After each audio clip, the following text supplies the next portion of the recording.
L'occupazione giovanile è in drastico calo. Dai 6 milioni del 2004 si è passati a 4 milioni di giovani occupati nel 2021, un terzo in meno a causa della denatalità.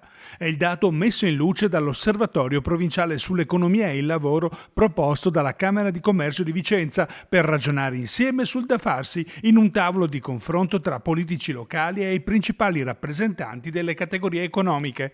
Vanno trovate velocemente risposte efficaci, visto che non sarà possibile raggiungere i livelli occupazionali giovanili di 15 anni fa nemmeno con un tasso di occupazione del 100%. Le aziende non riescono a trovare personale per la produzione e per tutti gli altri reparti.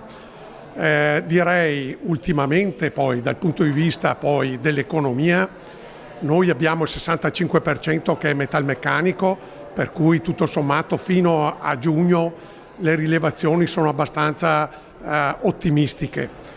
C'è qualche nuvola grigia per chi lavora nel settore verso il privato, perché lì chiaramente sono da mesi che continuiamo a dire che il potere d'acquisto delle famiglie è diminuito e quindi oggi si sta iniziando a vedere una prima flessione. Dal governo sono attese nuove misure strutturali come un'ulteriore riduzione del cuneo fiscale, la riduzione delle accise e una specifica regolamentazione dei flussi migratori che possono rappresentare un'opportunità solo se oculatamente gestiti. Il territorio vicentino in più ha esigenze specifiche da soddisfare. Noi qui abbiamo un tessuto produttivo straordinario che può offrire ai giovani e ai giovani anche con talento delle belle prospettive, solo che non è in rete tutto questo ed è questo che bisogna fare. Sul territorio vicentino per la politica la viabilità è il tema fondamentale.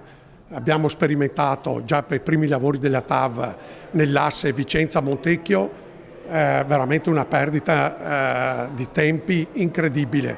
Allora noi in azienda investiamo moltissimo per recuperare anche i pochi minuti e poi usciti dal cancello perdiamo anche le mezz'ore. Allora questo è un vero problema.